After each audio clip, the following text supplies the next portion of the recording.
Holy cow, my whole shop door is shaking. The winds have blown in. Woo!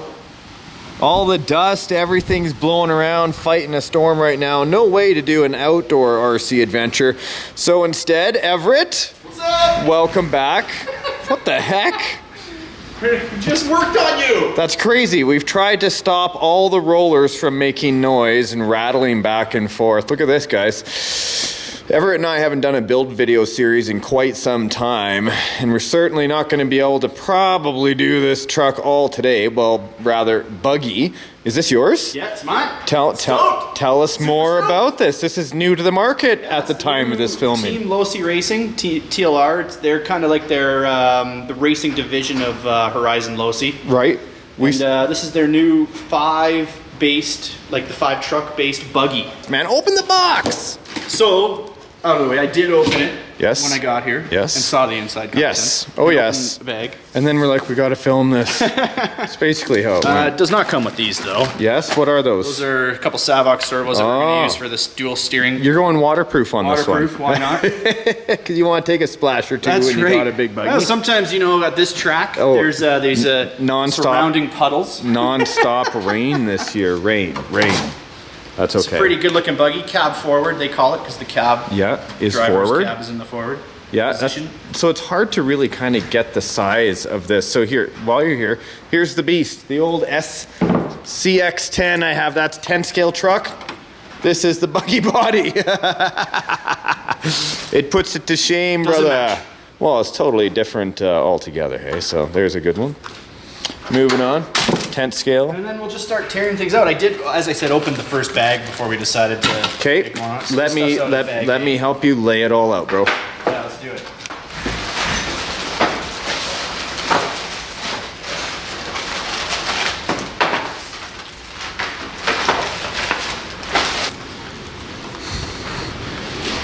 Gives you a look at the type of tread that they have. We thought we'd keep this build authentic and do it on a dining room table. So number 1 instruction booklet, hey? Yeah, I got that out here. Let's have a look at that. I haven't opened it yet. Haven't even looked at it. So step number 1, steering servo. This is the servo arm. Gets attached to the horn over here on the second page. You can see how the rod ends are put together, and of course into this servo tray where the dual servos go on with the dual servo horns. Everett's got the servo horns right there. And he's gonna grab a wrench to do this. Yeah. Check it out. These are the SW0240MGs. So it comes with 2, I believe it's called an anchorman arm. Basically, this is what your steering pivots on with the servo. There's 2 different lengths, and I'm going to go with the longer one. It's just personal preference of what I'm used to on my Losi 5T. The shorter one's supposed to help with the steering, but it's again personal preference, and I choose the long one. I like them long. A lot of people always wonder what these are when they come in their servo bags. These little plastic, they look like grommets. Also, these little tiny gold-looking things that actually fit inside these rubber pieces. These rubber pieces have to be put in properly where one side is actually quite skinny compared to the other side, which is rounded out. If you don't actually have it the same, one side will be higher than the other. Huh. The manual says to set the servo stator nut 1.75 millimeters from the bottom.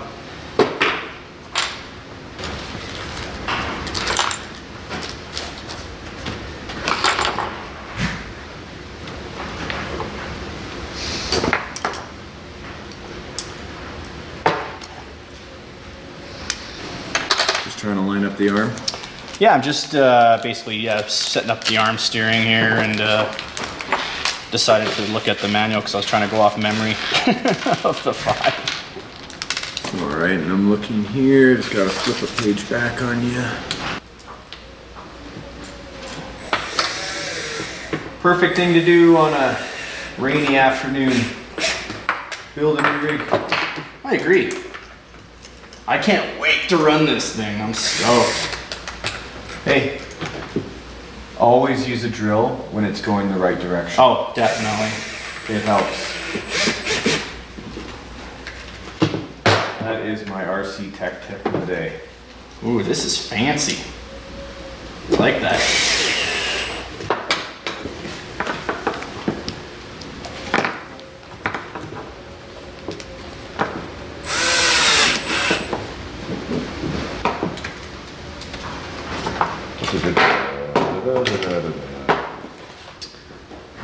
Alrighto.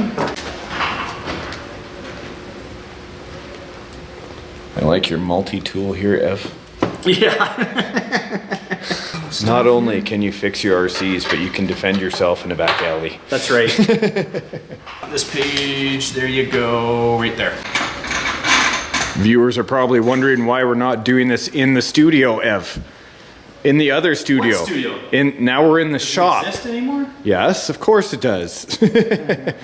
Here we are out at the racetrack, though. What better place to put together a racing buggy? Well, it's summertime. Exactly. It's not the winter. We don't have to be in like the warm basement. Where the RCSparks stuff happens. That's exactly right. Remember, Ev, A clean space is a happy space. Oh, my bad. Didn't know my mom was here. Is it finally at the point that you need my help? That's right. What do you need? We need, looks like 5 of these. Okay, I just want to have a look. Sorry, camera people, I need a look.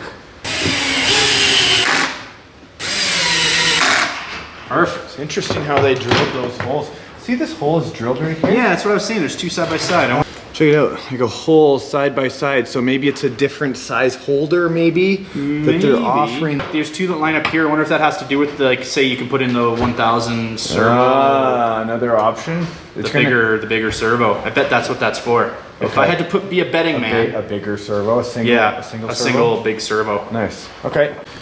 Look at this. This is different. This is the top of the steering plate. Yeah, the front top plate. And in the Losi 5, they do not have these body posts. So these are to mount the front of the buggy. Yep. So that's how they did it. Yeah, they kept it nice and short by mounting the body up on there. I think we need that one. Nope, the red one you got there. I've had enough time to walk all the way over here and he still hasn't done anything.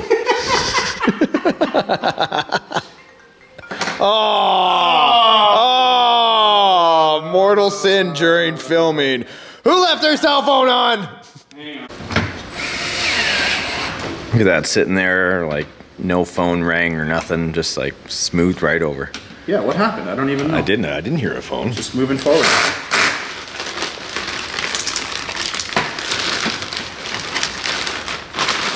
Side brace, side brace. And flip. Very nice. For you. It's alright, here we go. That means the storm will be over soon. Hopefully. Yeah. It's looking pretty gross out there. Oh! Who needed that? It's alright. Problem solved. Yeah, let's mount up the gas tank. That's a good idea. You gonna put the fuel lines in today? No fuel lines today. Why no fuel lines? No fuel lines today because no engine today. Not necessary. Not necessary. Have you decided what engine you're going? I am going with an OBR 30.5 full mod. Nice. For that to show up here. Okay. And ready to rock on that sucker. So if we all get buggies, do we do them like the same engine or what? Do we get a new class? Well, what's going to happen is I'm going to sit down for a sec here. Back's getting sore. And what we're discussing on doing, we're going to test engines out this weekend at the Big Dirty. We're just going to have some fun. Yep. And so John, you know, is a big part of the show. He comes out here to help out lots. John, yes. He's also got a buggy that he built yesterday. That's right. And so he put a 32 in his, an OBR 32 full mod, and I'm going to put a 30.5, and we're going to see how they perform on the track with each other and cruising out there. Nice. But our plan probably is a class under 30.5, so if you got a 27, a 28, 29.5, anything under a 30.5 is kind of what we're thinking. Come and play. we want to try and have a class that is kind of more fair, not just how many dollars you've sunk into your rig. Right. So we're going to be going with the dual servo set that comes with. We're not going to be doing, you know, like a big large one or something. So basically everything's stock? Everything's stock. Right, yeah. So stock class. And tires and rims are up for discussion as well still. Right, because as the terrain changes with the weather, you know, tire needs change. But same kind of thing where everybody has a fair opportunity to make it around the track, and it really does become about the driver's skill and not, you know, the size of engine and the size of the wallet that comes into play. So that's a good way to go about it. I agree. One more to go. So we found that we had to manipulate the plastic a little bit to get it to line up to the mounting holes, but not a big deal. No. No. Once it's cinched up, it was pretty... And it'll form to that after a bit of use. Oh, yeah. How many 5 differentials have you put together? Oh man, I gotta be close to the 30, 40 mark, I'd say. Yeah. First secret about building differentials, make sure your area is clean. Yeah, you bet. What I do sometimes is just lay the pieces out in a row on the table, just like in the book, and then I just kind of clamp them together. Do you agree with that? Yeah, I do the exact same thing. Put our bearing on the bottom. Okay, so diff cup first, then the bearing. You betcha. Then we're gonna take our drive cup, push that in, okay? We're gonna take our rubber grommet that seals the oil from leaking out of the diff onto the shaft of the diff cup, if I can get it in there. Sure, next time we need a clock to see how fast you can do this. Flat washer. Pushes that down. And a pin to hold in place. And you can see there's 4 kind of recessed grooves, and you just want to kind of grab some pliers. That's how I like to do it. Can you see through my elbows? I can, yeah. Pin goes Just through. Center that like so. Drive pin. Then you're going to take one of these gears, and you can see the pin gap right there. I see that, yeah. Just like so. Yep. Okay. And then we have to assemble spider gears. Our spider gears, exactly. So the spider gears are what actually drive everything else, where the power is transferred through these gears to the other side. So you got your drive line through to that foot gear that he's just put in there with the drive pin that actually turn these. Now, do you suggest putting any kind of grease in here or oil, or what does the 5th scale boss do? Yeah, so it comes with, I'm gonna go with what it comes with in the kit to see how that goes first, right? I always like to go with what they recommend, and then change it from what's there. the name on there? Anything? So this, it's a blank. It's blank. I imagine it's their TLR. Sure, Team Low Seat So they're Racing. going with 10,000 weight. Okay, it's 10,000, good. Sorry for the interruption there, sir. That's good. Slowing them down. We're just gonna space this, try to get that little groove towards the top where the next one's gonna seat in. Sure. Like so. Very nice. So you don't want to be using thicker oil, especially if you're in a climate that likes to change where we are, because when it gets cold and you're already using thick diff oil and it starts to get even thicker, holy cow, your whole engine has to work so much harder to make those diffs even move. Everett's got the spider gears in place. Yeah, I'm gonna start filling it with some oil now. That is actually my model cement, buddy. Oh. Well, tricks on you. I wanted a locked front diff. Looks like you're going to be doing some drifting. And the seal. And the top. Okay, I will start with the dog bones and the suspension arms with the C-hubs.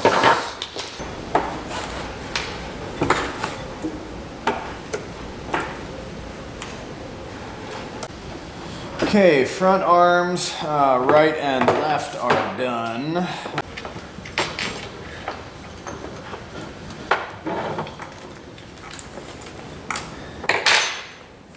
Nice and gentle. 1 degree. Everett, what's in your hand? What are you doing?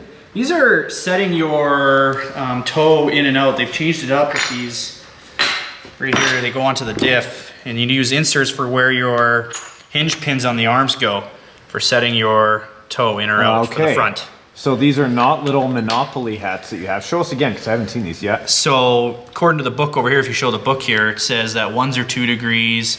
The ones with 5s are actually 1 degree. So it's just changing. So yeah, and I think for the front, I'm gonna go with 1 degree. The only thing we left to figure out here right now before the arms is figure out which way these go in. The inaugural fit. Yeah, let's see how that's First diff sliding into place. Right in. That's so nice. Fancy. Nice. It looks like good. it's well molded. We got the 2 kingpins over here for the arms, eh? Very nice, my friend. I have the arms right here. Just at the top for that.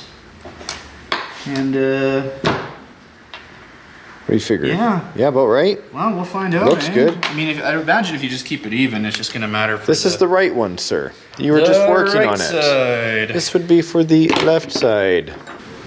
Oh, Everett, nice shock tower installed on the arms. Both sides are now attached. Getting there, we're almost down to the front end. You know what I've noticed about this rig? What's that, bud? It is completely different than the Losi 5T. It's just similar based, right? Yeah, like totally different engineering. It looked like the chassis plate was Losi 5, but maybe made of the same material. Everything else has been pretty unique so far, which I'm happy. Yeah, there's hardly anything that's an identical copy, that's for sure. You know, it's good. I'm glad to see companies having new ideas, even though they've had like proven chassis already. They still keep coming up with new stuff. Yeah, exactly. Innovation. Good. What do you think, man? Finish for today. Okay, slap that up. Good job. I'm sure the viewers enjoyed, and we'll be leaving comments down below. 5th Scale Boss putting together another rig for you. Going to do our best to try to have a part 2. Everett wants to run this in the Big Dirty that's coming up. We're filming this weekend, Big Dirty 2016. Lots of fun going to be had, and he's going to be running this buggy, we hope, or yes. Hopefully. Okay, so if you guys want to subscribe and follow along, we're going to try to have a part 2 for you. You guys, thanks for tuning in, and we will see you and Everett in the next episode of RC Adventures. See ya! Get outside and have some fun with RC. Bye!